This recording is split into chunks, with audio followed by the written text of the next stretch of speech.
Good morning everyone. Hi. Samahan niyo ako. Ako po si Jernel. Bisitahin natin ang garden ni Ma'am Hazel. Sakay sa habal-habal patungo doon sa farm ni Ma'am Hazel. Ito at nakarating kami after 15 minutes at sinalubong kami ng dalawang kambing at mga aso.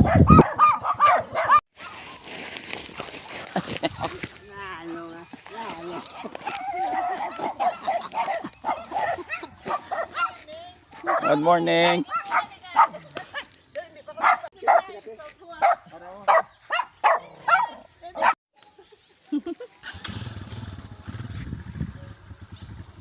Finally, ari nakasulod kami. Lain-lain nga mga prutas, fruit trees ang ari sa iya nga ugsaran. May mulberry, may bayabas, may babana, bisan ano lang ara sa iya nga mga gintanom. For almost 2 years na daw siya ang nagatanom. So sa subong amo ni ang sistema or sitwasyon sa iya nga mga fruit trees kag may ari pa di siya nga imported.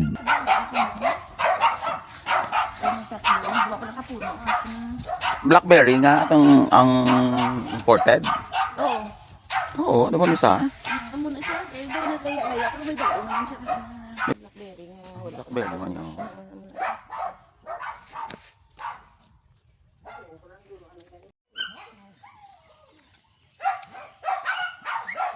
Kailan na siya katuig?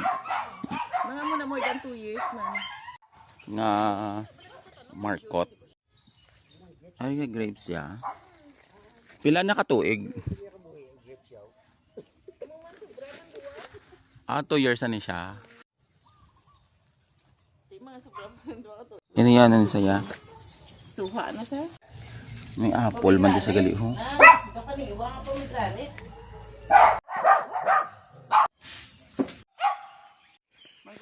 Katawhay kagka peaceful sang lugar. Akad ko naman kami sa vegetable area. Kami lang niya kung may garden kaya di ba kay bisan paano. May pagkaon. May pagkaon, may ano gid siya, may supply gid siya. Ga pollinate na ang aton nga bee. Damo sa balato. Dito ari di sila sa tunga balasang ining sapa. Sapa daw gapalibot didto. Magkadto balik to sa tangkong.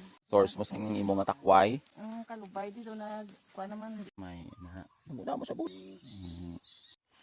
Ara man. Nan. Oh, uday. So may bag. Kaya ang sapa ara daw. Tapos wala man na diya gasaka iya ang tubig kung magbaha kung mag-ulan or bagyo no. Dito dampi ho, may nagsaka pero kay gin patambakan ko na to. Okay. Amo naman niya ang ilang garden house. Dili nila nabutang ilang mga gamit para sa garden. Hiniman ang sorting area.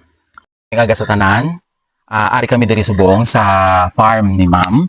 Kay mga matadukay nga information sa iya kung paano niya na-put up ang amo ni kalapad niya farm. Mayong aga sa tanan, mayong aga Journal. Ako si Hazel Aguilar sa diri sa Hacienda Buak, Kapitan Ramon, Silay City. Ang farm, ginsuguran ko lang. Tuloy sinila nga last year lang ang mga utan ko. Sa babaw nga parte, may ara ako mga fruit trees. Dito gid ko nagsugod sa fruit trees. Babaw ko nga more sa fruit trees kag ara man ang amon balay, mga 25 square meters, diri sa dalo mga 600 square meters. Amo ni nang inspirasyon ko man para sa anak ko pila ka adlaw kung ano man gid ang magkalatabo, at least may ara sustainable nga farm para makakaon kami kung siyempre sa pigado maskin as solo parent, wala ko subong trabaho.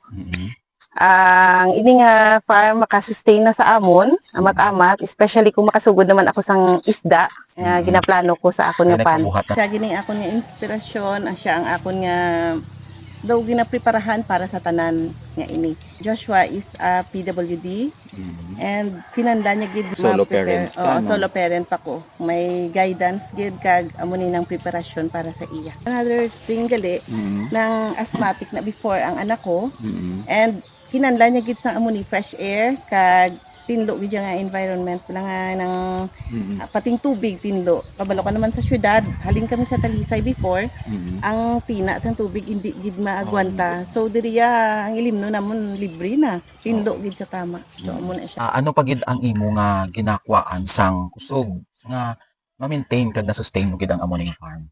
Siyempre una gid ya sa Ginoo ya kay pangmuyuan ko gid siya kay amo gid handom ko halin sang nag-start ko mga college pa lang ko gusto ko gid nga may ara ko mga fruit trees nga damo katama. That's why nag-start ko sa fruit trees sa babaw ng tanang nga klase ng fruit trees kay someday kung magpalamungan na daw mini orchard siya nga makanegosyo man kami mabuhi na and then amo ni isang latest year nag-start ko di sang utan.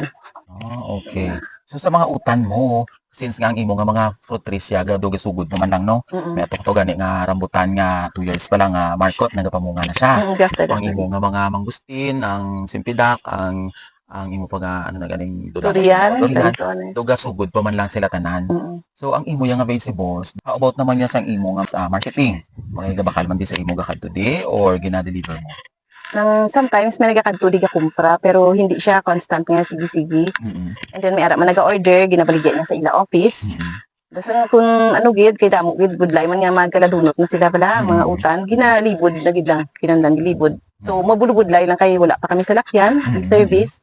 Isa gahulam kami tricycle, ginagabayad lang kami driver kay mas amo na gasolinahan lang nang ginhulam na mga tricycle. Maka dako-dako man kami kisa benta pero times gid gamay-gamay gid siya. Kulang pa gid. Okay. So amo na bala ang mga naagyan niya kag mga naagyan man sa iban man nga farmers nga dapat i-consider gid nato no. Siyempre ang marketing deserve nila nga makabaton sa eksakto nga presyo. Sa diin dapat ibaligya kag kun halimbawa gid man gautan nga daan.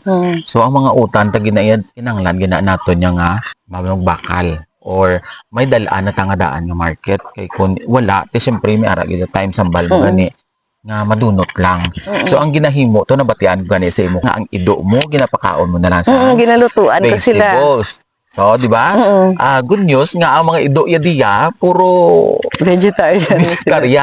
Kagang sa diraang na ano ko nga wala may masayang man sang iya nga mga utan kung ginaluto yaman ang sobra kay ginakaon man sang iya nga mga pets. Di ba?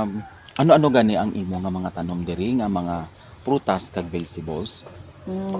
Pagsulod pa lang sa area, makita mo na ng mga guava, may suha, avocado, tongkong lanzones, amo na siya rambutan, durian, mangustin, babana, chicos, star apple, abyo, tisa, mango, paho nga mga lain-lain nga klase, mulberries, blackberries, apple, may apple ka, di ba? may apple ko, May grapes. may grapes pa. Tapos may mga batuan ko. Muna hindi siya, matawag mo man nga prutas ang Chinese batuan kung luto siya.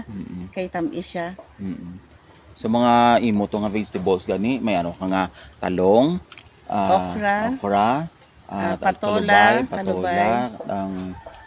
May gabi man to sa, may tangkong, kalabasa, may mais to. mais, may tugabang man sa mga Biyark nga lang ka, galangan, saging, damo ko di kasagingan kag ang lubi ko mga more than 50. atong saling mo nga atong ano ng the chestnut. Chestnut tree. Chestnut. Lumboy pa kay Sarguela. As a solo parent, hindi na hindrance para matuman nyo ang or mahimo nyo ang gusto nyo nga para sa inyong kabataan. Hindi budlay ang tanan kung may pagsalita sa Ginoo kag paghimakas nga matigayon ang amuni kay kinahanglan pisan ka lang hindi ka mahuya mamangkot kung hindi ka may idea sa parte sa agriculture amo na siya may harap man ang Facebook or kung ano da YouTube. Kumbaga maging open-minded ka sa tanan nga mga idea nga pwede mong sulod. Kay wala gid sang gutom kung mapisan ka kag may initiative nga tingwaan mo gid nga mahimo ni tanan. Thank you ma'am for this opportunity. Thank you so much sa inyo. Sa Sa agriculture, kung nasa puso at isip mo, kaya mo.